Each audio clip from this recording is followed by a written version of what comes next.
Mas o que está acontecendo? Um A330 da Qantas despenca repentinamente sobre o Oceano Índico. E então, bang. Eu devo ter batido no teto, porque eu apaguei. 119 passageiros e tripulantes estão feridos. Mayday, Qantas 72. Os pilotos lutam para controlar a sua aeronave avariada. Estávamos com problemas. Não sabia por quê. O avião se comportava daquele jeito. Os freios automáticos não funcionam, spoilers não funcionam. O computador 1 não funciona. Não havia procedimentos em nossos manuais de operação para o que estávamos passando. Provavelmente não sobreviveríamos.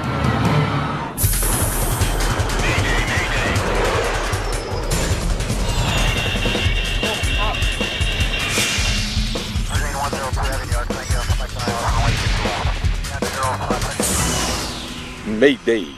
Desastres aéreos. Esta é uma história real baseada em relatórios oficiais e relatos de testemunhas.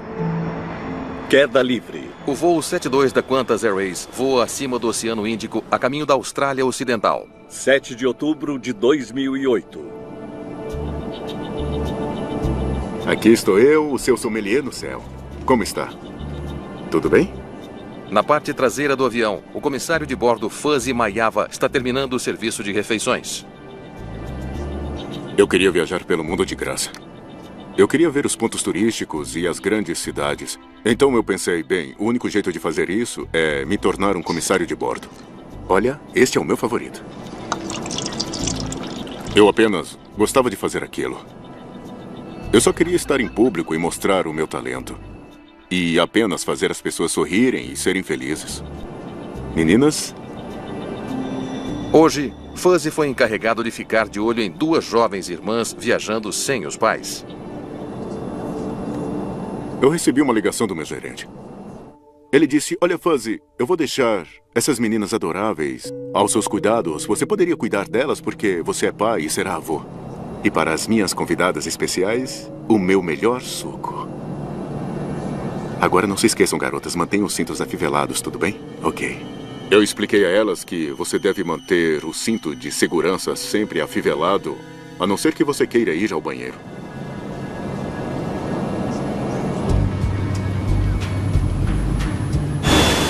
O avião é um Airbus A330, um jato bimotor com a mais recente tecnologia de aviação a bordo. O A330 é uma nova geração de aeronaves fly-by-wire. É altamente automatizado e as vantagens dele são que é fácil de voar, fácil de lidar e protegido. O voo 72 partiu de Singapura. A rota cobre quase 4.000 quilômetros através do Oceano Índico Meridional até Perth, na Austrália. Ok, Ross, pode sair. Comandante, sai de volta em ação? O comandante Kevin Sullivan é um ex-piloto de combate da Marinha Americana. Esse era um voo bastante longo. E nesses voos nós costumamos programar pausas. Posso dar um pulinho no lavatório? Vai em frente. Ross Hales é o copiloto. O copiloto era da aviação geral. Estava na empresa havia 12 meses. E era um jovem piloto muito competente. O comandante Peter Lipset é o próximo piloto programado para cobrir um intervalo. Peter, qual é a situação? Nós estamos a 100 milhas náuticas da costa. Learmont está à nossa esquerda e continua voando a 11 mil metros. Ok. Tenha um bom descanso. O outro comandante era um ex-piloto de helicóptero da Real Marinha Australiana. Um piloto muito competente e experiente. Há 303 passageiros e 9 comissários de bordo no avião. Olá. O clima perfeito está contribuindo para um voo confortável. Estávamos sobre o oceano e tudo corria muito bem.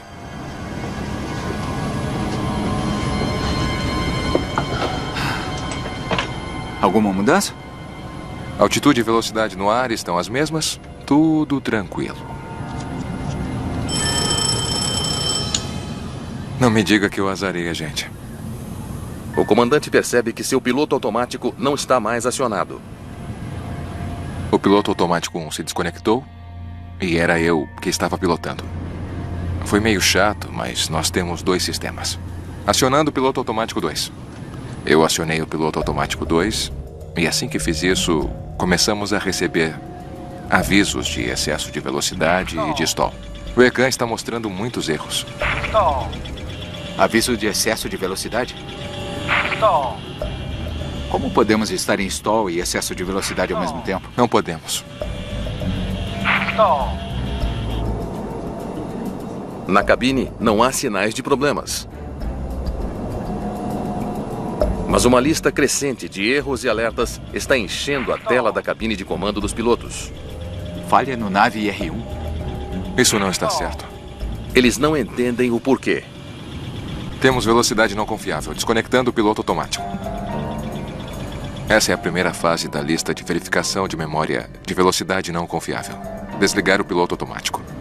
Eu passei a pilotar o avião. Estava pilotando manualmente. É melhor chamar o Peter de volta. Comandante, por favor, retorne à cabine.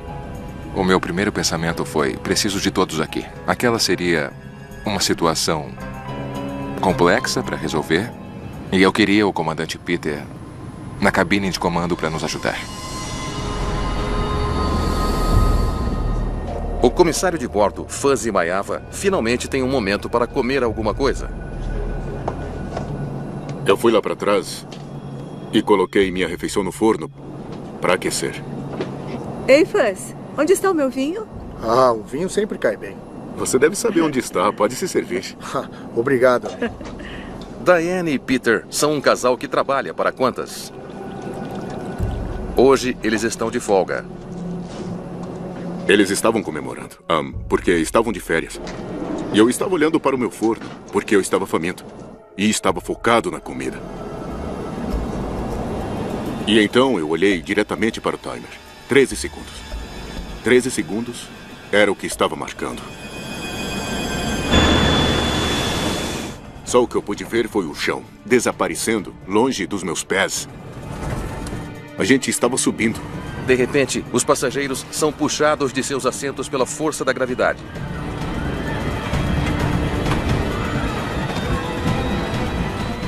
Todos que não estão com o cinto batem no teto da aeronave. E no minuto seguinte, bang. Eu devo ter batido no teto, porque eu apaguei. E não tenho certeza de quanto tempo durou, talvez 2, 3 segundos. 10. Eu não tinha certeza.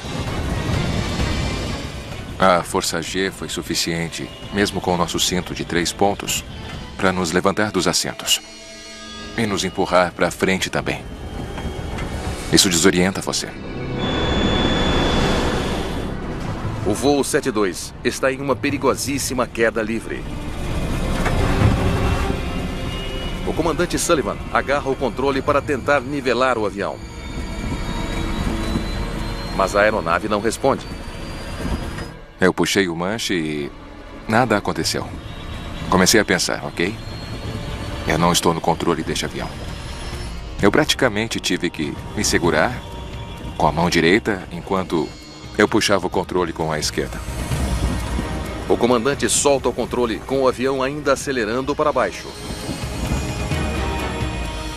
Eu estava confuso. Por que estava acontecendo aquilo? Porque não era eu fazendo aquilo, era a aeronave.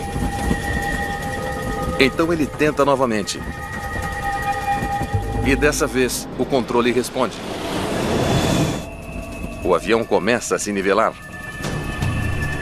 Eu sabia que assim que houvesse G positivo, as pessoas desceriam do teto. E eu caí no chão de joelhos. Eu apenas senti essa dor enorme. E é como levar um nocaute, sabe? Ou ser atropelado por um ônibus ou coisa assim. Foi muito forte.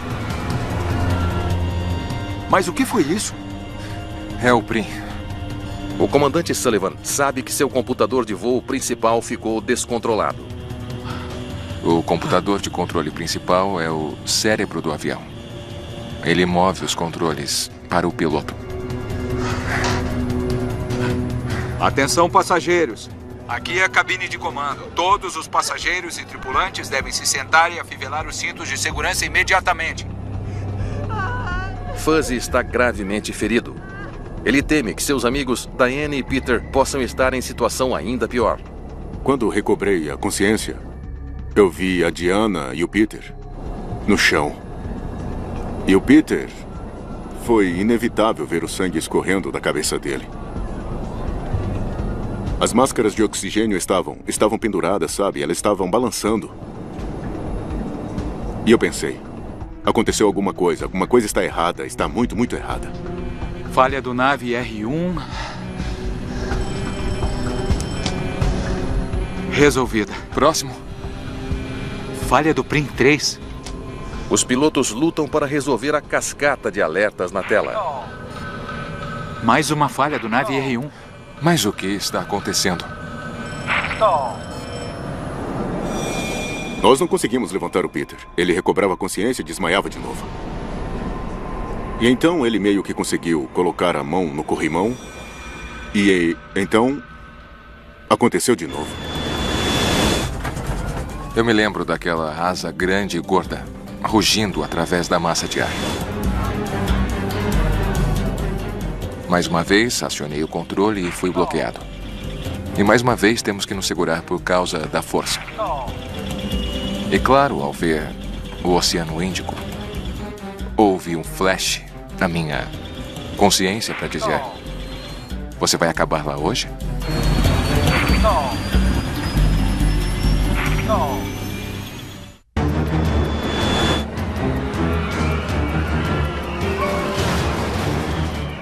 As coisas estão voando de novo. Nossas pernas estavam penduradas no ar, mas nós conseguimos segurar no corrimão. Mais uma vez, os controles do comandante demoram a responder. Finalmente, ele consegue fazer o avião nivelar novamente. Eu olhei para trás e pude ver as duas irmãs que estavam na parte de trás, especialmente a que estava sentada no corredor. Ela estava olhando para mim e gritando. E estava mais ou menos apontando para mim ou estendendo a mão para chegar até mim. Mas eu não conseguia me mexer. Eu me senti muito inútil. Porque elas eram a minha responsabilidade. E eu levo isso a sério, porque eu também tenho filhos. Atenção, passageiros, aqui é o comandante falando. Estamos com problemas de controle de voo. Todos devem permanecer sentados e com os cintos de segurança afivelados. Depois da segunda queda livre, eu comecei a ficar um pouco irritado. Eu não sabia por que o avião se comportava daquele jeito. E a minha interferência não estava impedindo aquilo. Lá atrás está uma loucura. Eu quebrei o nariz. Parabéns, sente-se e ponha o cinto. Estamos encrencados. Nunca tinha usado aquelas palavras em toda a minha carreira de piloto. Mas naquele dia estávamos encrencados. Normalmente, os pilotos voam com apenas um cinto de segurança de 3 pontos. Mas a situação imprevisível agora exige o cinto de segurança completo, de 5 pontos. Eu meio que virei para Diane e a Diane olhou para mim. E achei que estávamos acabados. Então eu fiquei rezando para que tudo acabasse rápido. Precisamos desviar? Acho que é a nossa melhor opção. Podemos não chegar a Perth. Podemos mergulhar de novo a qualquer momento. Learmonth está perto. As pistas lá suportam um A330. Quero um relatório de feridos no avião. O voo 72 está a quase 1000 quilômetros de seu destino. O comandante quer saber como seus passageiros estão se saindo depois das súbitas e violentas perturbações. Ok, obrigado. Temos ossos quebrados, pelo menos uma perna quebrada, lacerações. Tudo bem, já basta.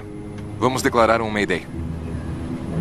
Mayday, Mayday, Mayday. Qantas 72, desviando direto para Learmonth. Qantas 72, entendido. Liberado para Learmonth. A informação que recebemos foi que era uma emergência e que haveria um pouso de emergência. O sargento Richard Leonard, da Força Policial da Austrália Ocidental, está entre os primeiros a saber sobre a emergência do voo 72. A distância era longa e era importante que chegássemos lá o mais rápido possível.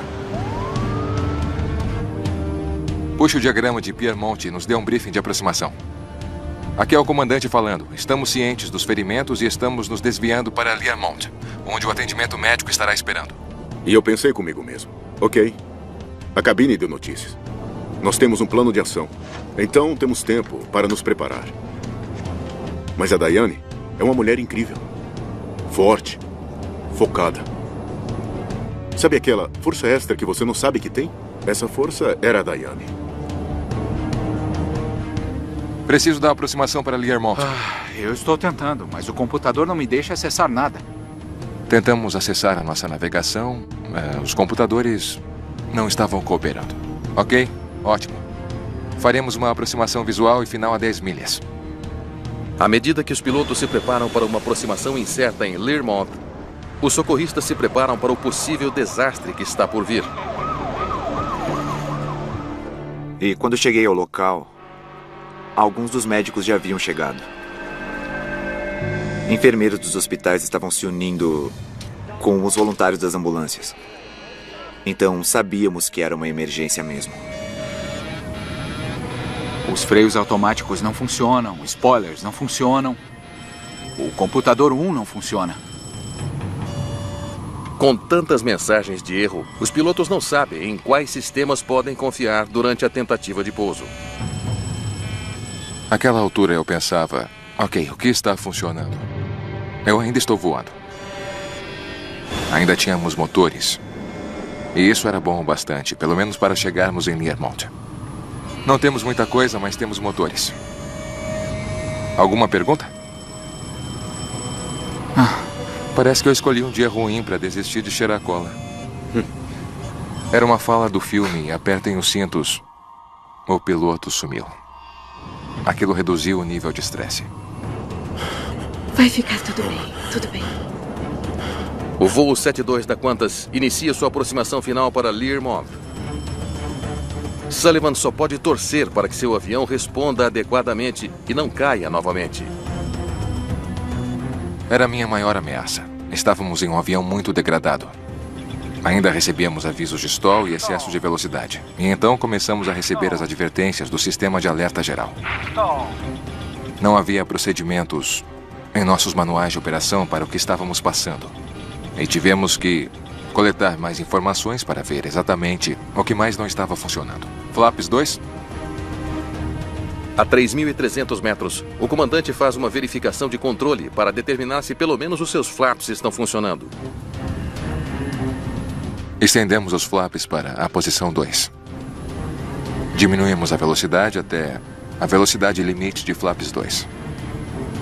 Íamos virar algumas vezes, ver se funcionava. Virar à esquerda, virar à direita. Tudo parecia bem. Era bom o bastante para mim. Muito bem. Vamos lá. Os passageiros não podem fazer nada, além de rezar para chegarem em segurança à pista.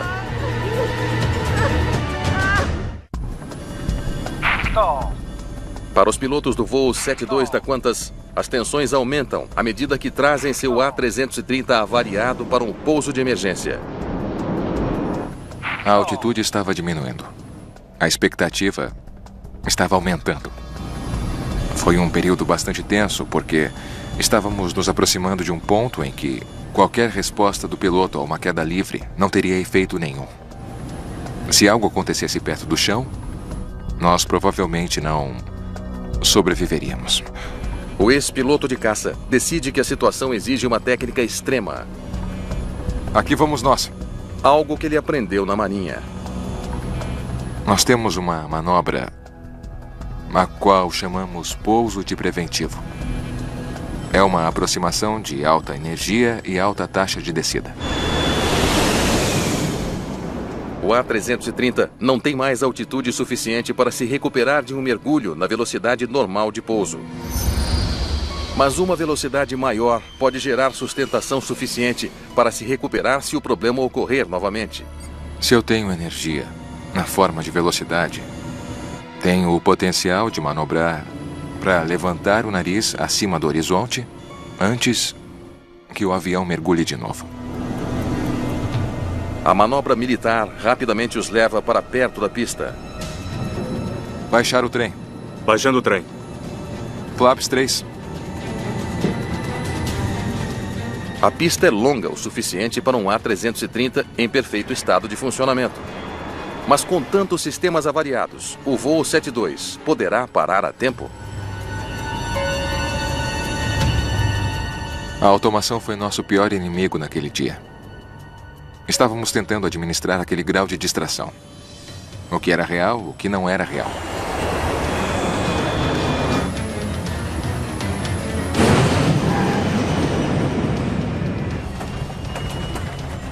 Assim que as rodas tocaram o chão, todos no avião aplaudiram. Os freios funcionam e os pilotos conseguem desacelerar o avião. Mas estávamos no aeroporto de Learmonth. Não havia muita ajuda e aquele seria um longo dia.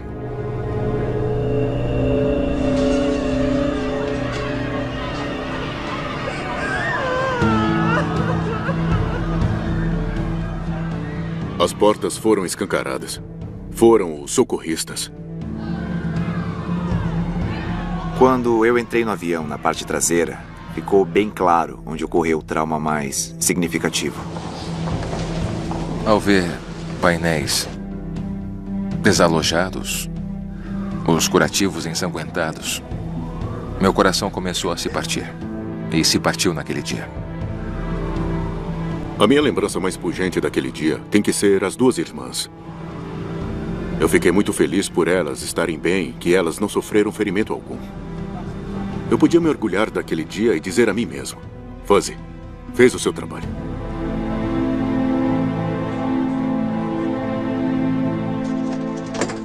Na cabine de comando, o copiloto recolhe uma página após a outra do relatório pós-voo do avião. Todos nós demos uma olhada. O que mais se destacou foram 10 falhas simultâneas, exatamente no mesmo momento. Esse é o problema. Eu olhei para os outros 2 pilotos e disse: acho que temos sorte de estar aqui. Porque foi uma falha total dos sistemas.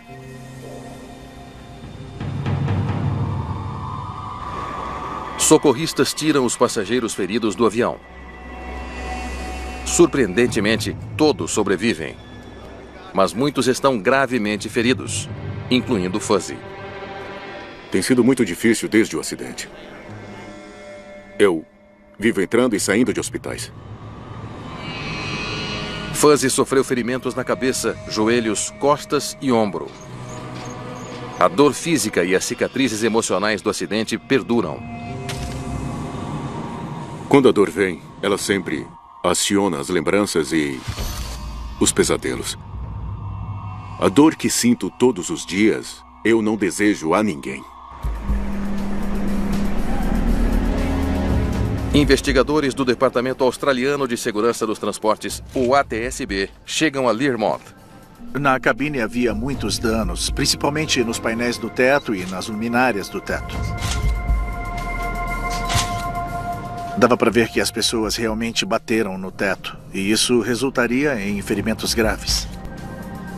Com quase 600 A330 em serviço em todo o mundo, os investigadores enfrentam intensa pressão para encontrar a causa. Isso poderia acontecer a outro A330? Era muito importante entender o mais rápido possível o que desencadeou isso ou quais foram os fatores envolvidos para que pudéssemos impedir que acontecesse de novo.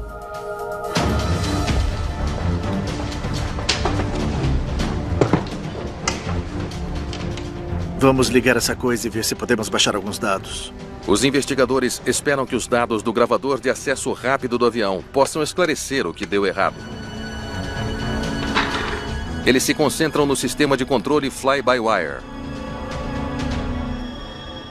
Um sistema fly-by-wire pega os comandos de um piloto e os converte em sinais elétricos que vão até as asas e a cauda da aeronave para controlar as superfícies de controle de voo. Eu estou vendo 2 mudanças abruptas na posição dos elevadores na altitude de cruzeiro. Parece que foi isso que causou as quedas livres. Esses comandos vieram dos pilotos? Não vieram.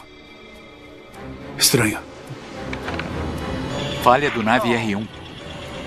Isso não está certo. Parece que o sistema fly-by-wire do avião estava enviando comandos errôneos para superfícies de controle de voo.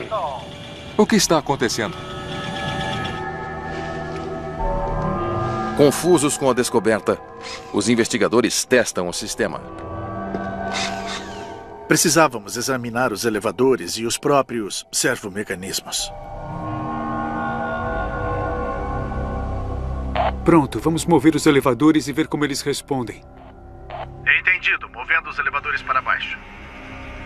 Fizemos testes funcionais nos próprios elevadores e ficamos lá e os observamos subindo e descendo.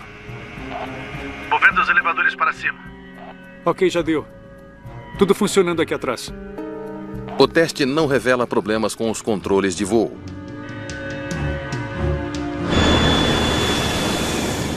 Qualquer que tenha sido a pane que pôs o voo 72 em perigo, ela parece ter desaparecido misteriosamente.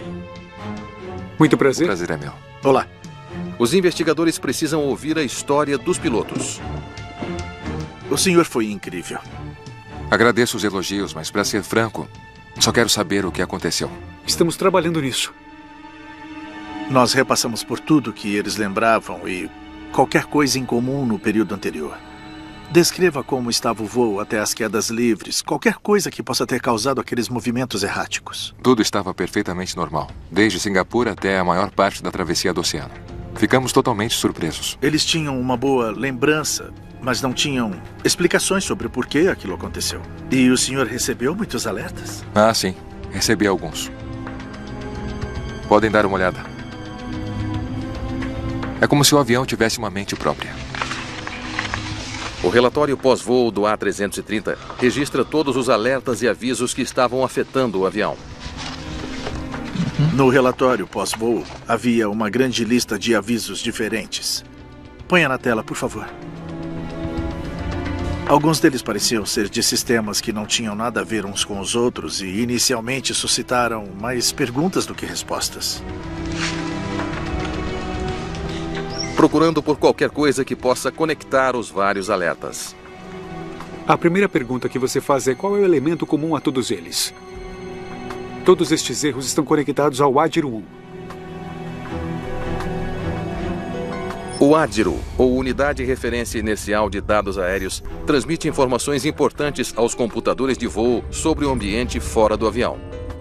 Existem 3 unidades a bordo da aeronave. Esta é a unidade ADIRO 1. Investigadores voltam sua atenção para a ADIRO 1. Então, a ADIRO obviamente se tornou uma parte importante do quebra-cabeça porque estava associada a muitas falhas. O que quer que tenha causado o episódio tem algo a ver com essa caixa. Precisamos coletar todos os dados que passaram por ela.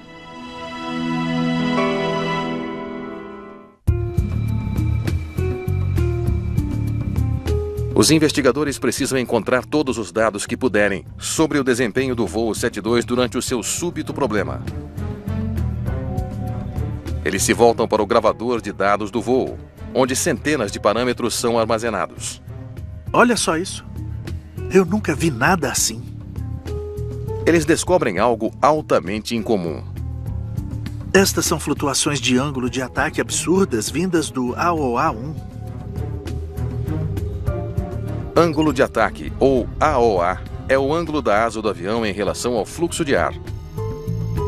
Quanto maior o ângulo, menos suave será o fluxo de ar sobre a asa.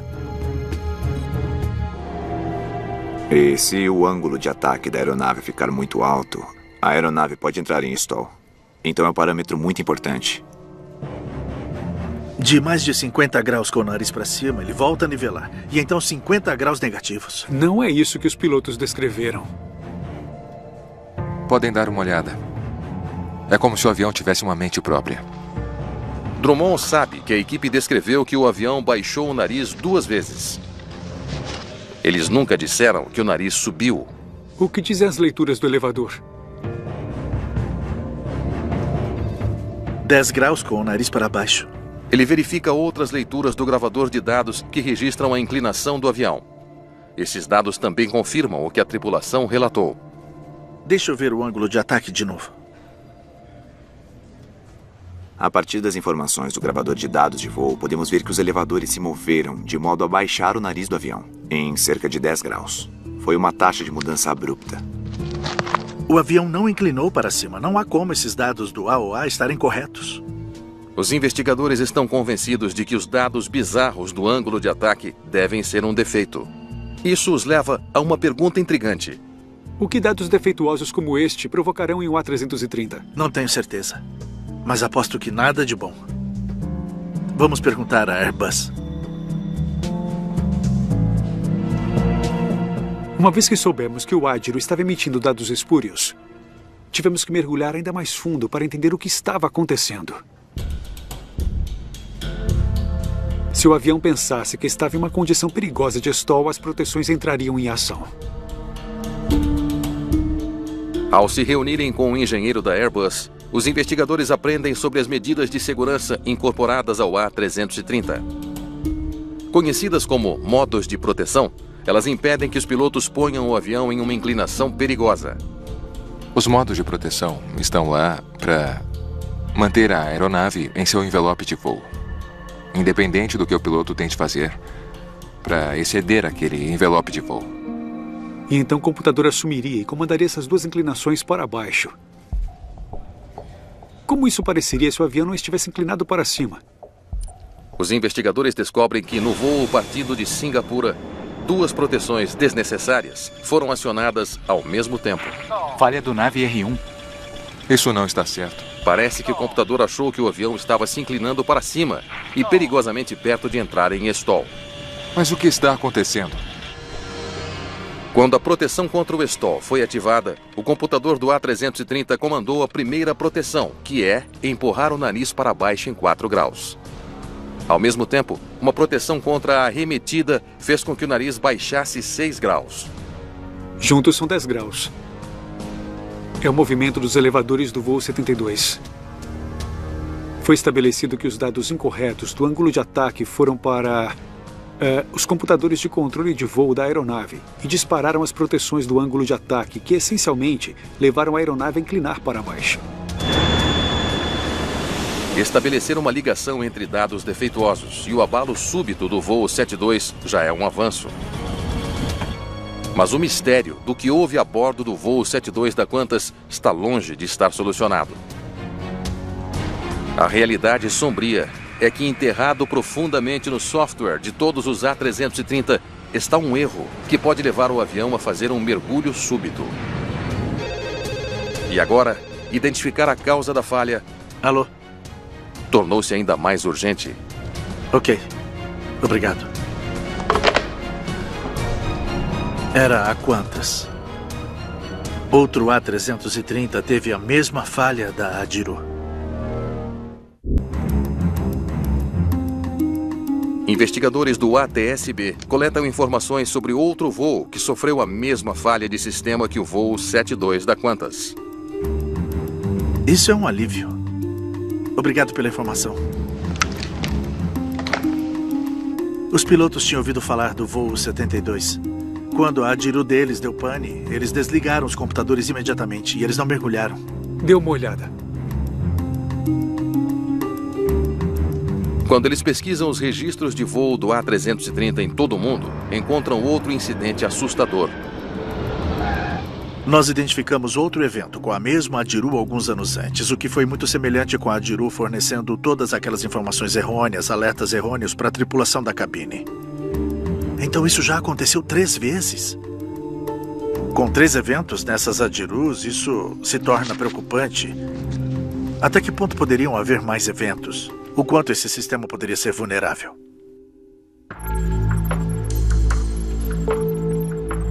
Tem de haver uma explicação para esses dados ruins. Walker e sua equipe estão desesperados para descobrir a falha oculta que está pondo em risco um dos aviões mais populares do mundo. Eles mergulham profundamente no código digital enviado pela unidade de dados aéreos. Eles escaneiam milhares de linhas de código. Espere um minuto. Finalmente, eles localizam algo. Aquele marcador não está certo, deveria ser a altitude. Quando o Ádiro passa dados para outros sistemas, ele envia os dados e anexa um marcador a cada mensagem de dados que é enviada. Um ponto de virada importante nesse caso foi que estávamos vendo dados enviados como dados de altitude, mas marcados como dados de ângulo de ataque. Ao trocar incorretamente os dois tipos de dados, o Ádiro confundiu os sistemas automatizados do avião com resultados catastróficos. Então tínhamos o Ádiro enviando dados para outros sistemas, dizendo que o ângulo de ataque é na verdade de 50 graus e não o que realmente era. E os sistemas de recepção estavam tratando aquilo como se fossem dados válidos. Os investigadores agora entendem por que os modos de proteção do avião entraram em ação quando não eram necessários. Mas eles ainda não entendem o que causou o erro de dados. Essa é a grande questão agora. O Ádiro passou por uma bateria de testes. Testamos cada entrada, cada saída. Inspecionamos cada componente, cada subcomponente, diretamente no âmago do processamento de dados, a fim de descobrirmos o que estava acontecendo. E nenhum problema foi encontrado.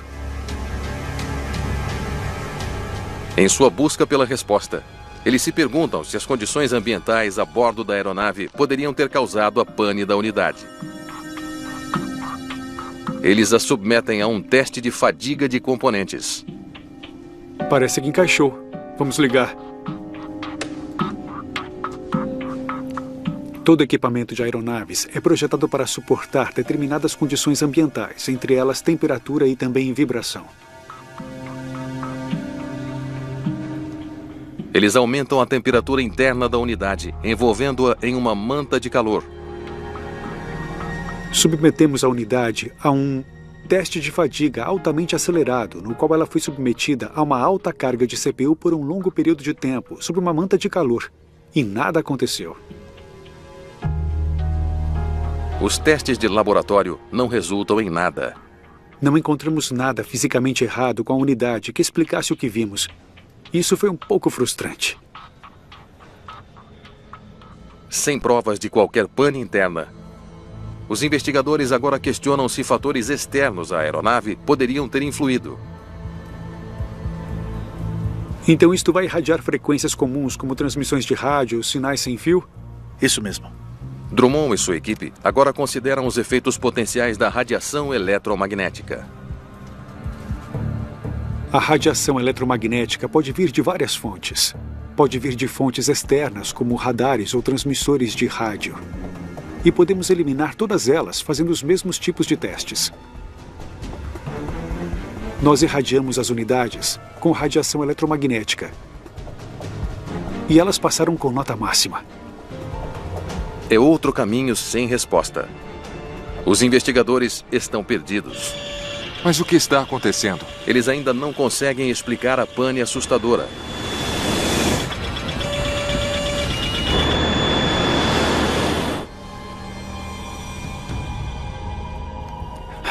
Certo. Vamos ver onde essas instâncias ocorreram. Os investigadores agora se perguntam se algum fator desconhecido em solo poderia ter causado a perigosa falha da Ádiro. Não é estranho que todos os 3 eventos tenham ocorrido ao largo da costa da Austrália?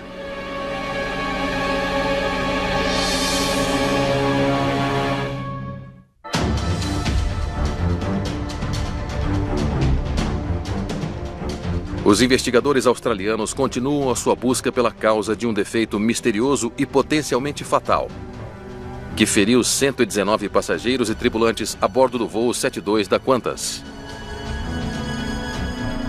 Os jornais não param de falar sobre essa estação de comunicações.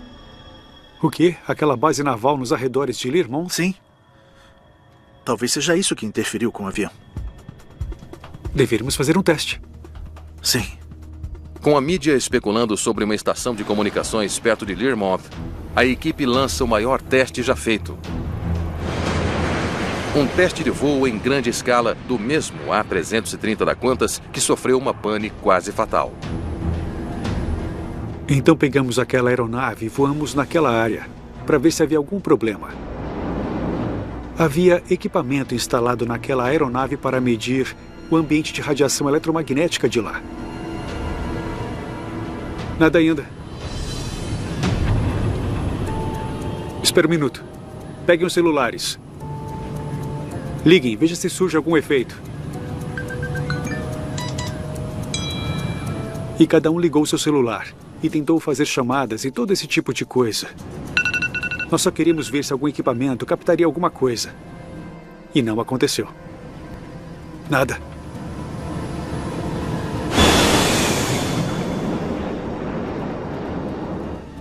A costa está chegando. A torre de comunicações deve estar dentro do alcance. A aeronave seguiu a mesma rota de voo que a aeronave do evento. E não só nada aconteceu, mas também não foi mensurável pelo equipamento. Muito bem. Vamos para casa. Foi um pouco frustrante, mas nós fizemos tudo o que poderíamos fazer na prática. Chegamos ao fim das opções. Embora os investigadores não saibam a causa básica da pane, eles entendem a cadeia de eventos que levou ao violento abalo em pleno ar. Tudo começa com os dados ruins. Um misterioso defeito em uma das 3 unidades de dados envia informações errôneas para outros sistemas. Falha no PRIM 3. Resolvido. Falha de novo no nave IR-1. Mas o que está acontecendo? Os pilotos são sobrecarregados de avisos quando o computador de voo recebe dados de altitude que foram indevidamente marcados como dados de ângulo de ataque. As proteções automatizadas do A330 entram em ação, comandando uma inclinação de 10 graus para baixo. Qualquer coisa que não esteja presa na cabine é instantaneamente lançada para cima. Mas graças à heróica ação de um ex-piloto de caça, o acidente não termina em um desastre total. A automação falhou conosco. Feriu 1/3 das pessoas a bordo. Feriu um dos pilotos. Mas foi o fator humano que entrou em ação, baixar o trem e salvou o dia. Flaps 3. O Kevin merece uma medalha de honra do Congresso. Esse cara é incrível. O Kevin é a razão pela qual estamos aqui hoje, para contar essa história. Esse foi um evento cisne negro. Algo que nunca havia sido visto antes. Algo que ninguém realmente esperava que acontecesse. E embora não tenhamos encontrado uma explicação completa, encontramos uma explicação suficiente para reduzir o risco disso acontecer de novo. A investigação do ATSB ajudou os engenheiros da Airbus a fazer importantes mudanças no software. Agora, se o mesmo erro ocorrer novamente, não resultará em uma violenta queda livre. Com as novas alterações no software de controle de voo, é importante lembrar que o que aconteceu no QF-72 não poderá acontecer novamente. Apesar das melhorias na tecnologia de automação, ainda não podemos garantir que a automação seja infalível. Eu sinto que a hierarquia ainda precisa ser piloto em primeiro e o computador em segundo. Para Fuzzy Mayava, a maior lição é um importante lembrete de segurança. Afivele o cinto, sabe? É simples. É só usar o bom senso.